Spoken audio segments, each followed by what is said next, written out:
طول عمري وانا عاشق صوتك يا وردة وغناكي، حلمت اني جنبك بغني، يحلى الغنى يحلى الغنى وانا معاكي.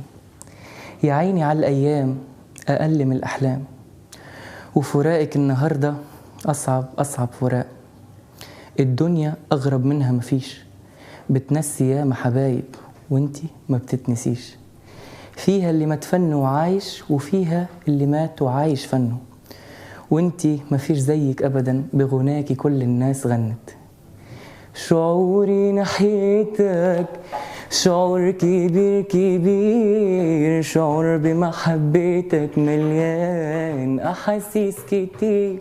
شعوري ناحيتك شعور كبير كبير، شعور بمحبتك مليان أحاسيس كتير. وبكل ما في وجودي من قلبي ومن ضمير، بحس إنك عينيا وفرحتي وأماني، مخلوق في الدنيا ليا، مخلوق في الدنيا ليا ومش لحد تاني.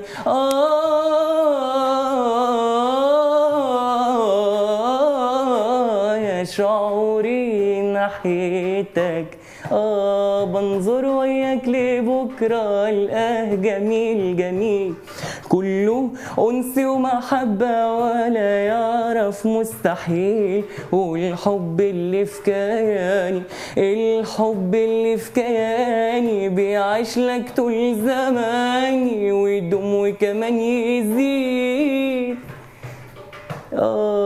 وبكل ما في وجودي من قلبي ومن ضمير، بحس انك عينيا وفرحتي واماني، مخلوق في الدنيا ليا، مخلوق في الدنيا ليا ومش لحد تاني.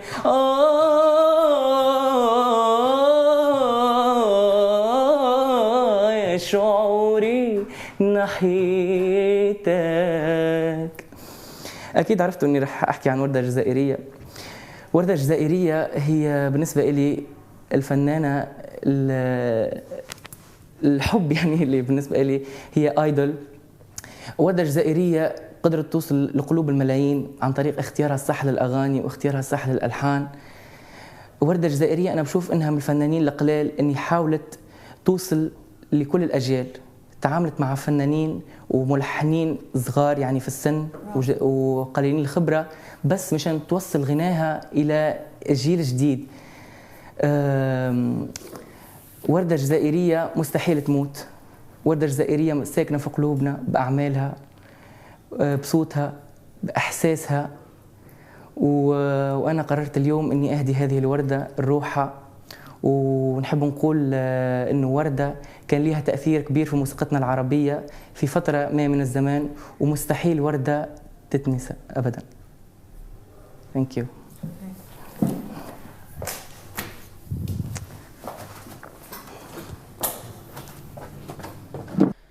نسيم مثل العادة صوته بيرن مثل المي، مش معقول تامره شو حلو وشو نقي.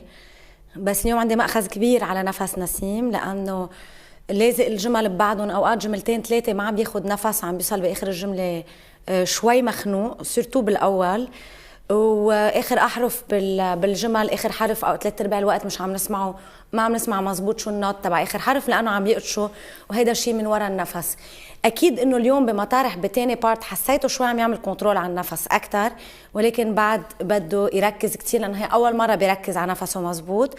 ونسيم بده يشتغل كتير على عضلات جسمه كلهم، لأنه عضلاته بالبطن وبالظهر وبالقفص الصدري ضعاف، وهيدول هن يلي بدهم يساعدوه يقدر يحمل صوته ليريحه على الآخر، لأنه بعده صغير وبعد عنده وقت يشتغل. مغنيه كتير حلو وصوته كتير حلو، بس هول التفاصيل لازم ينشغلوا، وإذا نفسه بقي هيك يمكن شي نهار يأذيه. بقى حرام من وراء شغلة هالقد بسيطة اللي هي النفس وعم تشتغل ما يحسن الأشياء الباقية. نسيم أول شي حكي كتير كتير حلو، أثرني في شغلة مثل ما قالت ليسلي عن النفس.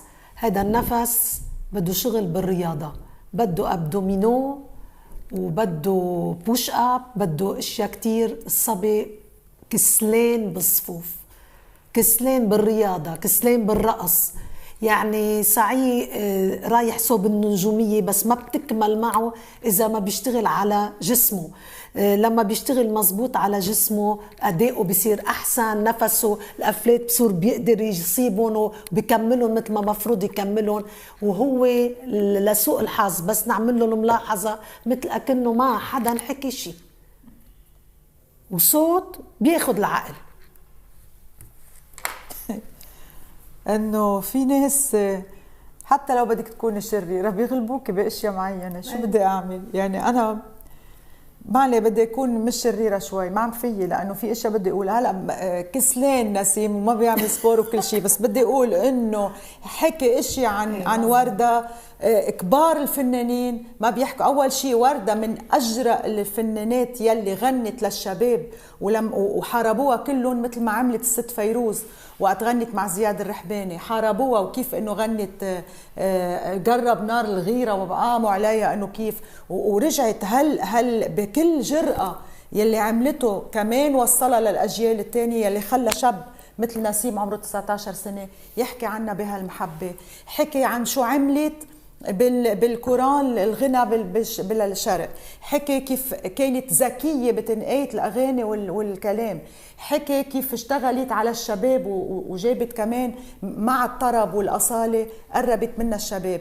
لا أنا ساعتها بدي أقارن مع الباقيين شو حكيوا، معلش يعني ساندريلا الشاشة وكذا وما بعرف شو، ما فهمنا، ما عرفنا إذا ما بنعرفهم للباقيين، بعض الباقيين ما بنعرف مين وما بيعطونا عليهم أي فكرة. حكي إذا ما بعرف أنا وردة بحس إنه هيدي مرة مهمة بتاريخ الغنى الشرقي.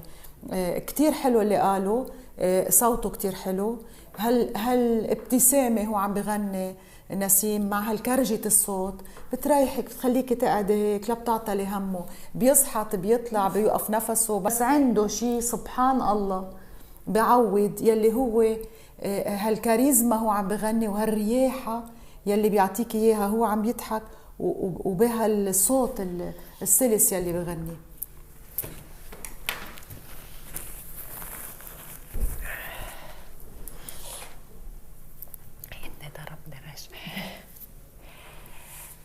بالنسبة لنسيم بدي بلش بالاشياء الايجابية يلي هي اكثر من الاشياء السلبية، لكون صريحة. يعني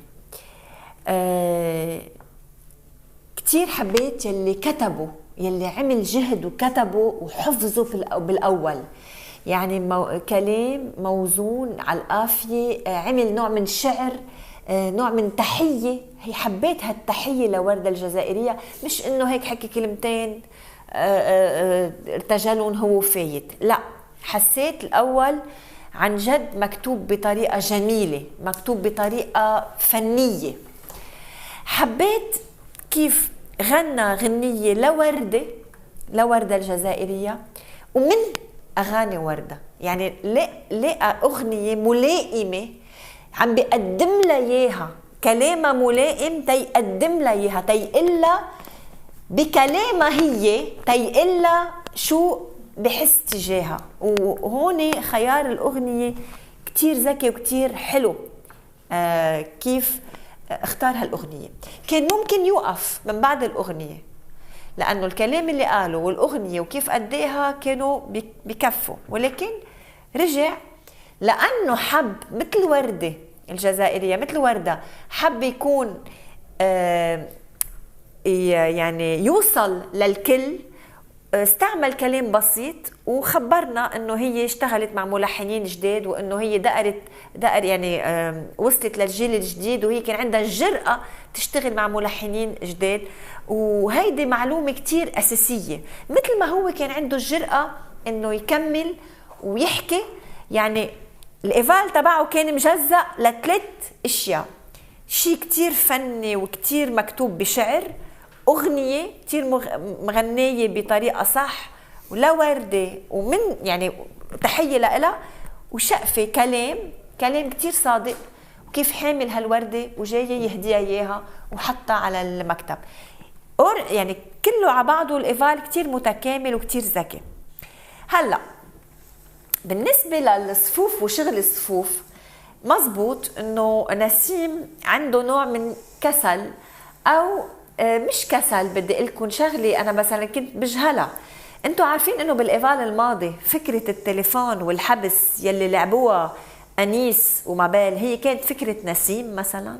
ايه بس يعني لا عم بقول يعني نسيم بفكر عن لغيره. إيه؟ هي اول مره بحس انه عم بفكر لايفال تبعه. انا قلت له يا نسيم انت بتفكر لغيرك، بتصلح لغيرك. يعني اول واحد بيلقط اغلاط الباقيين بالاكزرسيس بيبقى قاعد عم بيتفرج عليهم بلاقي لي الاغلاط. بس قلت له ليه ما بتفكر لإلك؟ ليه ما بتكون اناني انت بتحسن ايفالاتك انت؟ فحسيت انه هالمره عمل هيدا الجهد، ولازم نحييه على هيدا الجهد اللي عمله. أكيد نسيم اختار أغنية كتير مميزة لوردة، يعني اختار شخصية رائعة وكل الناس تحبها أكيد وهو متأثر فيها، ولكن كمان اللي حبيته هو اختيار الأغنية، لأن أغنية مميزة وفيها كتير مشاعر، فيها كتير عواطف، وفيها كمان مغنى، يعني في الواحد يفرجي صوته فيها.